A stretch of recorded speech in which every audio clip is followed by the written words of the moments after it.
Hello there, everybody. I'm going to change things up here a little bit. Now, I have discussed one of the other things I really love, that being some board game stuff before. In particular, my little video on the horrors from our Lockwood Asylum, a really fun deck building card game. But I'm also a huge fan of TCGs, primarily Pokemon growing up. I got back into the Pokemon TCG during the 7th, early into 8th generation. And not only do I really love Monster Hunter, I'm also a big fan of Final Fantasy. I've grown up with that series since I was very little, so it holds a very special place in my heart. And you take TCGs and Final Fantasy, put them together, and you honestly do get my favorite TCG, that being the Final Fantasy TCG. And I'm not joking, it's my favorite to play. Primarily, I will play standard format and the title format. Really great ways to play. And it's a very beginner-friendly kind of game, even if you're not trying to go into anything competitive. Trust me, my friends and I, we play with banned cards from time to time, and we don't make meta decks. I want to give a quick little brief rundown of what Final Fantasy TCG is for those of you who are unfamiliar. The basic point of the game is you're trying to defeat your opponent by inflicting them with 7 points of damage. Damage is calculated based upon the card from your deck. So when you're hit, you take the top card of your deck, put it sideways into the damage zone, and that's your first point of damage. This is important for certain things known as EX bursts and special abilities that some characters might have. Your deck is a 50-card deck. You can have a max of 3 copies of a card in your deck. There are 8 different elements: lightning, water, ice, wind, fire, earth, and then the 2 rare elements being light and dark. You have to create your field with backups, which will generate you resources and support, then forwards, who are your offensive. 2 other types of cards being monsters, who can be a mixture of both. They're very unique in this regard. And then, of course, you have summons, which are basically one-time use, quick attacking or supporting based cards that don't stay in the field, but are used at any time. You can use them on your turn or your opponent's turn. Now, that's a very simplistic rundown of the Final Fantasy TCG, but just to kind of give people an idea briefly of what the game is like, or some important aspects of the game anyway. Now, while I'm a huge fan, I'm not really all that into one of the newest additions of the Final Fantasy TCG card types, known as limit breaks. Limit breaks are in a separate deck. They can be cast basically about the same time as any forward, and they're kind of meant to be more powerful cards, but I don't know. The summons really work a lot in the card game. I think backups and forwards are very functional, and monsters. The idea of limit breaks sounded really cool, but they aren't as functional in the way that I would like as they are translated in the video games. Limit breaks are usually something that's a super move a character pulls off, and we kind of already have that in the TCG with those special abilities. Basically, if you have yourself a cloud out in the field that's a forward and you want to use a special ability, you can discard another card that's named Cloud to initiate it, and any other crystal point costs it might have. Crystal points being the mana resource in this series. However, I still do purchase limit break cards because I'm trying to create a fan format, and I've seen other fans trying to create one as well. I will leave a link to a Reddit post I came across where the comment section had a person giving a rundown of their rule set that I am borrowing some ideas from, so I want to give credit where credit's due. And I will also leave a link to a YouTube video of another group of people that I have seen only this video of theirs, where they are also trying to create this type of format for fans. But there are some differences, and I'd like to kind of go over that. Now, a lot of this comes from the inspiration of what is known as the Commander format in the Magic the Gathering TCG. I don't really know too much about Magic the Gathering. I am trying to get into it because I kind of have to. I'm also a huge Avatar fan, so with the upcoming Magic the Gathering Avatar set, and I love TCGs, this is kind of my only access to a good Avatar TCG game to play. I'm sorry, I don't care for Weiss Schwarz, or however you pronounce that anime card game. Here are the rules for the format that I would like to kind of put out there, and who knows, maybe with the combination of myself and other fans who are putting out these ideas, Square will kind of adopt a similar concept in a type of format that we're all wanting, which is a similar Commander-style format. I call this format Party Lead, or Party Leader format. After all, in many of the Final Fantasy games, you're playing an RPG with multiple different characters, and in some Final Fantasies, there's always kind of a main character who's the main party leader. They're the person you see out on the world map, which you can change, and in particular, with Final Fantasy XII, you can switch your party leader, which is very important, because once you run out of party leaders, you lose the game, and in Final Fantasy XIII, your party leader is the only character you control, directly anyway, and if they die, it's game over. So party leaders are typically very important. Here are some of the ground rules. 1. Your party leader has to be a character who is a limit break. Limit breaks so far, and in the future, look like they're only going to be forwards, which is perfect. They're going to be more offensive. Rule number 2 that I am taking from that Reddit post, we're going to expand the amount of backups you can have. Usually, the limit is 5, unless you have very specific cards that let you have more, which I'm not very familiar with very many out there. I know there are some, but I don't tend to play with them. So we're going to increase the limit to 8, making sure it's nothing too extreme, but still making sure you are also using your hand resources appropriately, because I want to keep the hand limit to 5. When you're done playing your turn, you can have no more than 5 cards in your hand at the end of your turn. That is how it works in standard formats and all other formats, and I think we're going to continue that with this one. At least that's a rule I'm suggesting. Because this apes off of the Commander style from Magic the Gathering, someone pointed out that health is doubled in Magic the Gathering. So instead of 7 damage for Final Fantasy, why not boost that up to 14? I think that's a perfectly reasonable idea, as the other concept with this format is to be played with multiple people. I have done a 3-person play of Final Fantasy TCG before, where we all had title decks, and it worked pretty fine. Granted, we weren't playing meta decks. These were just for fun decks. But I also understand the concept of wanting to create a format that is meant for more than just 1v1, instead of maybe 3 people, 4 people, 5 people kind of situation. As such, your deck size is increased. In the Reddit post, they recommended 80 cards. I'm personally going with 60, but I think that's something flexible. I think some experimentation or further experimentation with this format really help come to a better idea of what the deck size should be, as 100 is just way too much. It's unnecessary when it comes to Final Fantasy TCG, as your hands are always going to be resources unless they're light or dark cards. Speaking of which, I think that we could possibly increase that limit. In typical formats, you're only allowed 1 light or dark character on the field unless there's a specific card that says otherwise. I believe there is like a Chaos card that lets you bring out more, and a couple other like Dissidia cards. I think we could have more out. The thing being like maybe 1 light and 1 dark, or there's no limit. I think this is something to experiment with, because the no limit idea is still valuable, as I want to keep the resource restriction of light and dark cards in play.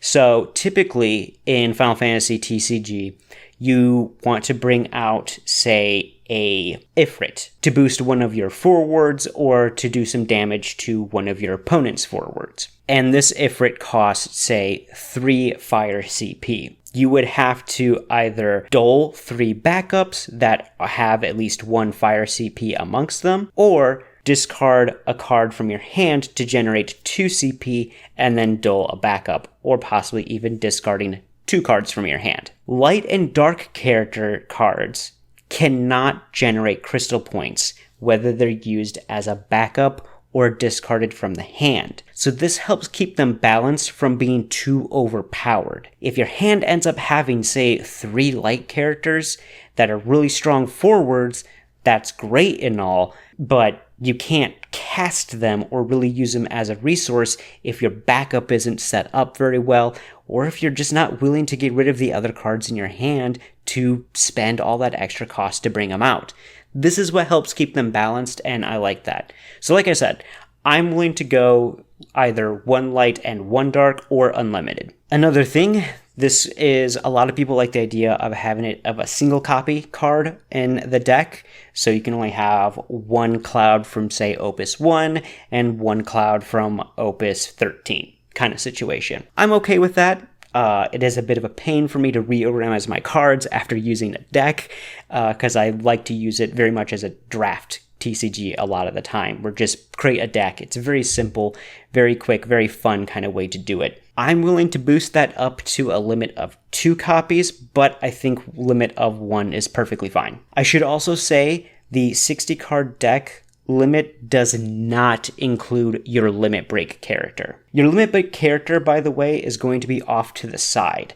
They can be cast at any time when you hit the requirements. So let's talk about that. As I said, in most of the Final Fantasy games, your limit break is a last-ditch kind of damaging move. A good example of this is Final Fantasy VIII. Characters can only really access their limit breaks when they're at a critical state of health, usually in, I believe, the yellow. I don't play 8 a whole lot, and don't tend to use the limit breaks a lot. Not good at that game, unfortunately. Not one of my favorite PS1 Final Fantasies. As such, all limit break cards both have a crystal point cost and they have a limit break cost. This is simply referred to as limit break, and then there's a dash with some numbers next to it. Here's what I'm putting forward. Let's say you have the Aerith limit break, and she is a limit break of 2 or 3. First, you need the appropriate amount of wind crystal points to cast her. Then you need to have hit the correct amount of damage to be able to cast her. Now, there's plenty of characters in the TCG that get bonuses when you're at a certain damage threshold, so an increased amount of damage makes those cards much more valuable and less risky. But here's the catch that I want to add to this format. Because the damage zone cards are put off to the side, they don't go into your break zone, which is basically your discard pile. What would be this thing is, let's say, again, with the Aerith situation, you are at 5 points of damage. So you are capable of casting her when she has a limit break of 3, because you need to have at least taken 3 points of damage to do so. You use your backups and a combination of cards from your hand to pay the crystal points to bring her out, and then you cast her. But on top of that, the cards in your damage zone need to be flipped for the appropriate amount of limit break. So hers, in this example, would be 3. You need to flip 3 cards in your damage zone over to the backside. This is very reminiscent of how the limit break deck itself works, where you have to flip cards that limits how many times you can bring out a limit break. I think this is a really great idea and could expand upon the concept of them being limit breaks. You're using a powerful character to come in, you have to expend. This also keeps them from being too spammable. I know in the Commander and Magic the Gathering format, the mana increases each time you try to recast the character. I think because of the limit with having to flip over damage zone cards, which restricts you being able to bring out the limit break character so many times, really helps balance this out without having to need to increase the crystal point cost. But if we did increase the crystal point cost, I would say 2 would be the appropriate amount to increase it by, because again, every card that's not a light or dark card discarded from your hand to generate crystal points is worth 2 to begin with. So a quick example to kind of like extra emphasize what I'm talking about. In that example, again, with the Aerith of Limit Break 3, let's say she's broken. She would not go straight to the break zone. She would temporarily go in the break zone and then immediately go out and just go right back to the party leader zone, basically right next to your deck. And you're still at damage 5. you can't cast her again until you take a 6th point of damage, because then you'd have 3 fresh cards that you could flip over to apply for that limit break cost. I hope that helps explain exactly what I mean. And I'm going to try to use visuals as well to the best I can. My editing software is very limited and primitive, does not let me do a lot of fancy stuff with it. Here is where we get to the last little bit that kind of is in the air to me, and I'd like to see what other people think.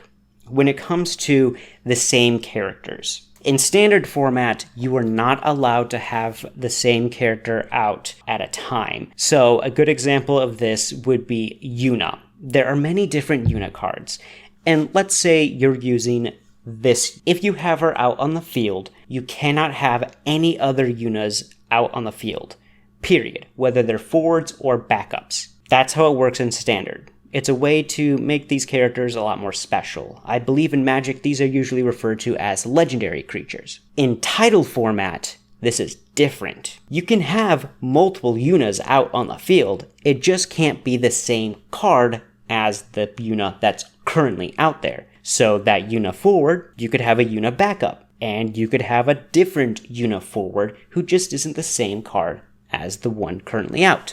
I'm kind of in between a few things.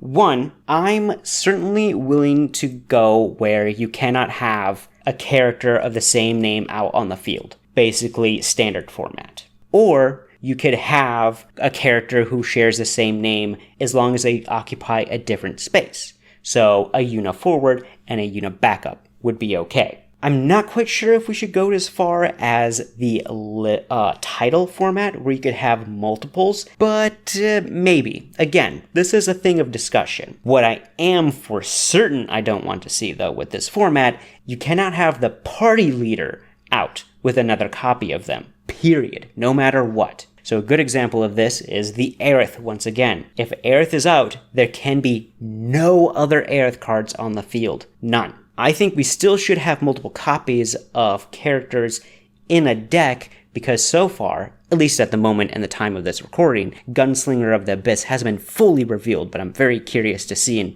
very excited to see what all comes out of it. Right now, we only have one limit break card that has a special attack, that being Cloud. So obviously, in order to be able to use Cloud's special ability, you have to have other Clouds in that deck. I just don't think the same character who is also your party lead are allowed to be on the field at the same time, period. That's the hard rule I want to stick with. And then lastly, when it comes to another part of setup, I think the one mulligan per start is also very fine. And lastly, the single draw for the player going first. I don't think that would be too much of a hindrance. After all, once they get the opportunity at first possible setup, they still start off with a hand of 5. There's a good possibility to be able to bring up 2 or more backups, and even a forward. The Final Fantasy TCG has some really good synergy with certain cards if you get the right hand. So I think there's no major handicap for only getting the single draw your first turn, first player. Then afterwards, everybody gets the double draw. So for those of you who also play the Final Fantasy TCG, by all means, let me know what you think of this possibility and what other ideas you might have for this kind of format. What things you might think need to be altered, or what rules you think are better to go with versus others. And if you haven't played the Final Fantasy TCG, but this makes it sound interesting, by all means, please do look into it. Give it a shot. There's a part of me that wishes I could do some more Final Fantasy TCG content, especially playing games with other people, but I don't really have the recording set up to do so. But if this gets enough support and I remember to do so, I might do a video looking at some of the cards I'm most excited for with the upcoming Gunslinger of the Abyss set coming out really, really soon. Thank you for your time. Enjoy the rest of your day, and happy hunting to my hunters.